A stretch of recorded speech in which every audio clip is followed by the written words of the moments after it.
Anxiety, physical health, mental well-being, are these things that we can achieve inside, or do we need to go outside? Author Florence Williams of the Audible original The 3-Day Effect has found that spending 3 days outside around green things can really improve our sense of well-being and how we live in the world. Getting out in nature isn't always easy. There's the sound of sirens and city hustle and bustle, but even being close to a tree or even a single plant can be beneficial. I sat down with Florence Williams at the Audible headquarters and discovered how the 3-Day Effect can benefit us all.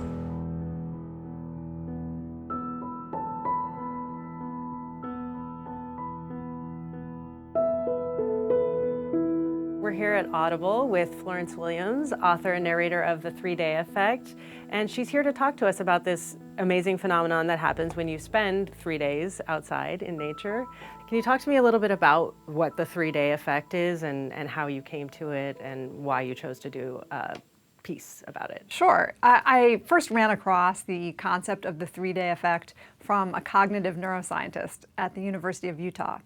A guy named David Strayer, and he's been studying cognition and attention and how our attentional networks actually can change in different environments.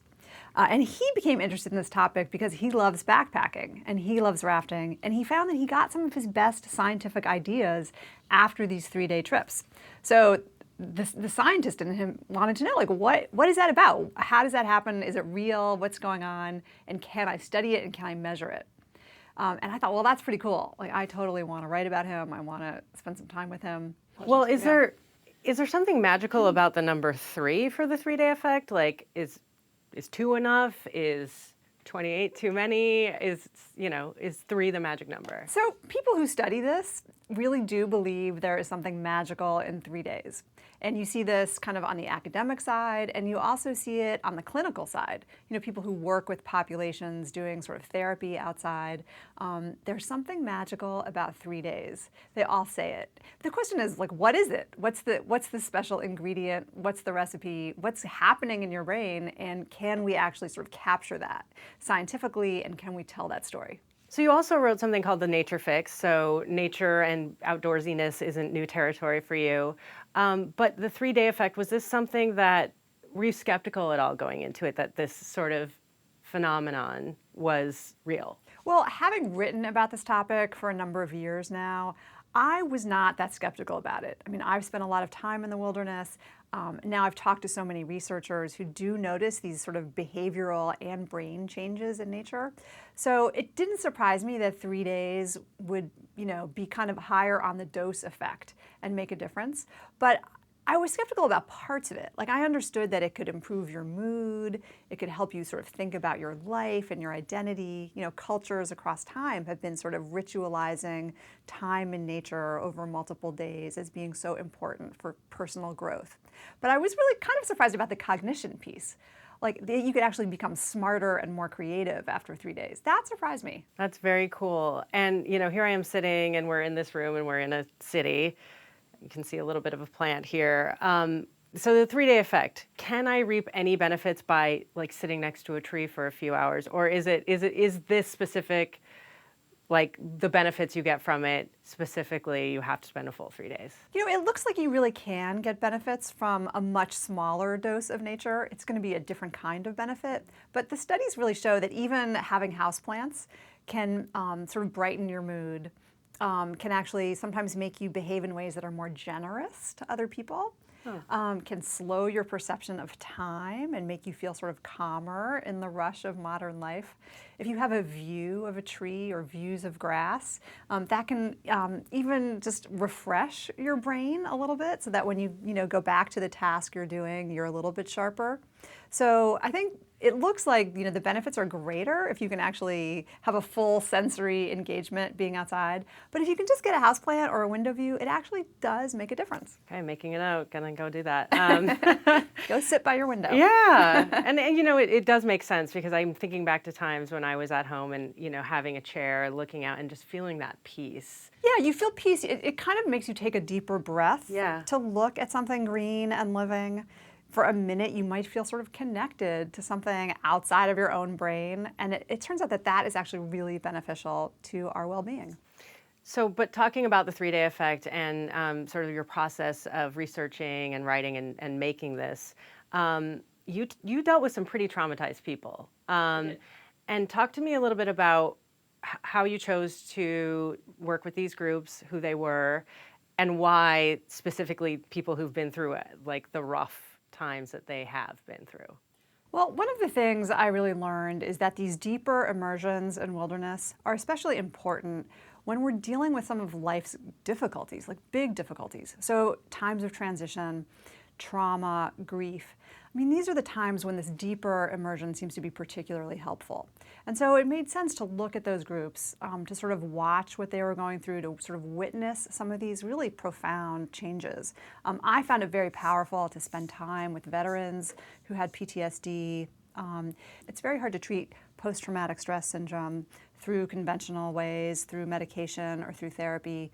Those things help, but a lot of veterans are really finding a tremendous amount of comfort in wilderness and in adventure sports. And after spending time with them, I really saw these changes. I saw that they sort of came out of their shells a little bit. Instead of being withdrawn and sort of overwhelmed by the environment, which is something that commonly happens with post-traumatic stress, where there's a lot of anxiety about stimulation and a stimulating environment. You know, you hear a book drop and you think it's gunfire. When you're outside in the wilderness, the opposite happens. Like, you want to open up your senses. You want to see the sun against the rock. You want to see the clouds and the sunset overhead, or, you know, the birds soaring above you, or the rapid coming up on the river. And so it draws you out and makes you feel more connected to each other. Like, there's a lot of really deep, profound social bonding that happens outside, and that is so healing.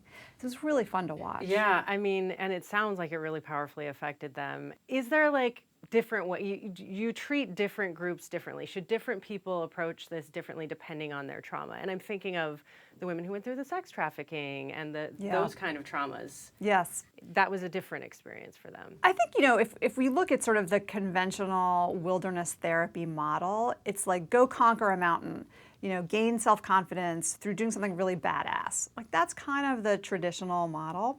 But I learned so much about how that gets upended and should be upended when you're looking at really traumatized populations. So, for example, I spent 3 days backpacking with these women who had been sex trafficked. So they had been in a very fearful, uncomfortable place for a large part of their lives. And what they needed to find in nature was not hardship and challenge, but they needed to find a place of comfort. And that's what being somewhere peaceful and quiet and beautiful could do for their healing. So it really challenged the way I had thought about wilderness therapy. And I think it's in a way, a very feminist approach to therapy too. It's not this kind of like, let's conquer everything, but let's actually connect to something bigger around us. That's great. And I love that you included, going back to skepticism a little bit, your friend Eric. Yes. Talk to me a little bit about including this city dweller and sort of his perspective on this and why that was important to you. Well, we didn't just want to find people to feature who kind of already presuppose that nature is great and healing. And so we thought it would be fun to talk to Eric Weiner, who is a really clever, smart, fun guy. He's totally urban. Right? He really doesn't like nature. He doesn't like bugs. He doesn't like rain. He doesn't like sleeping on the ground. And we thought, well, if we can actually run some tests on Eric and find out if even his nervous system can calm down in nature, and if he can find a more creative space through these 3 days outside, then we really will have proven something. If Eric can be helped, anyone can be helped. Yeah. And so, I mean, I guess we And probably so it just... worked. I mean, it worked. He is a neurotic, anxious guy, and he owns that. You know, it's part of his personality, and it's part of how he gets things done. But sometimes it can make him blocked, too. So he's writing a book. He's facing some writer's block. And when we started our camping trip, which was in Utah, in this beautiful place, that was our glamping spot. I wanted to start him out easily. Right. And by the end of 3 days, like, his blood pressure had plummeted to this really safe zone. And he went back home and he instantly wrote like 3 chapters of his book. That's amazing. So he's now like, actually maybe I should go into nature some, which is a major victory. It's really great. And I have to say, like, sitting here, I'm thinking, it's good to know that the 3-day effect isn't one size fits all. It's not like everybody has to go out there and do the like rugged, Absolutely, right. like extreme survival kind of thing. Glamping works. Extreme survival works too, but there's a range. There's a range, and different people respond differently to different elements of nature. So, some people might love just going to the ocean, sitting on the beach, reading their book. I mean, that is nature. Or, planting things in their garden, or, sitting on a bench in a park on their lunch hour.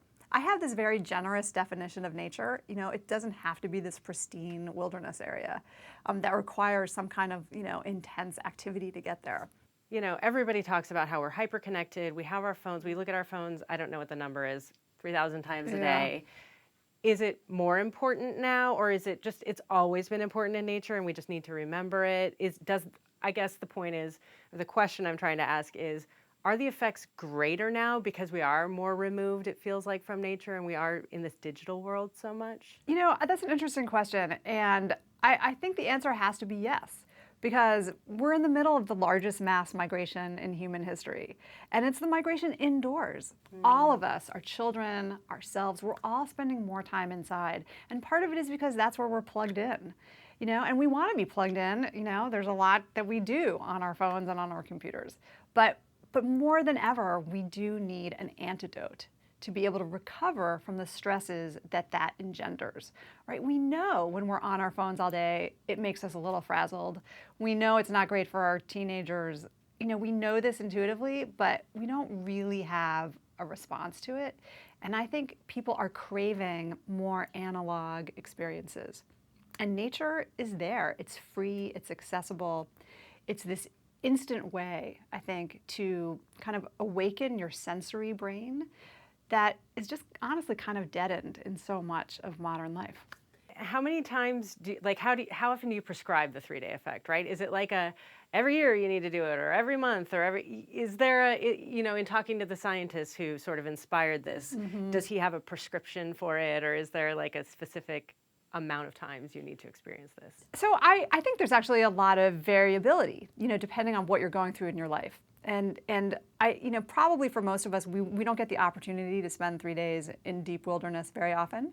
So it's okay to reserve it for when you really need it. When you're going through something difficult, or you're going through a transition, time when you want to reflect on what do you want to take with you, what do you want to move forward with.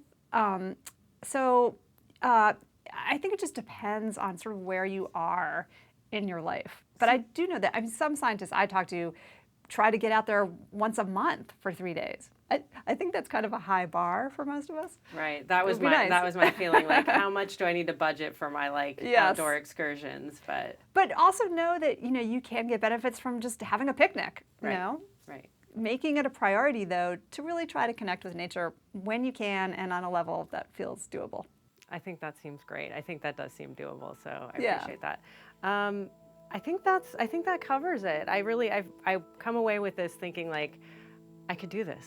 So awesome. So we should just put this down and go for a hike. Let's do it. I know. It's really nice outside. I know, it is a nice day. Thanks so much for coming in today, Florence. I really enjoyed talking to you, and I can't wait to experience the 3-day effect myself. Thank you so much for having me. It's been fun. Don't forget to go outside.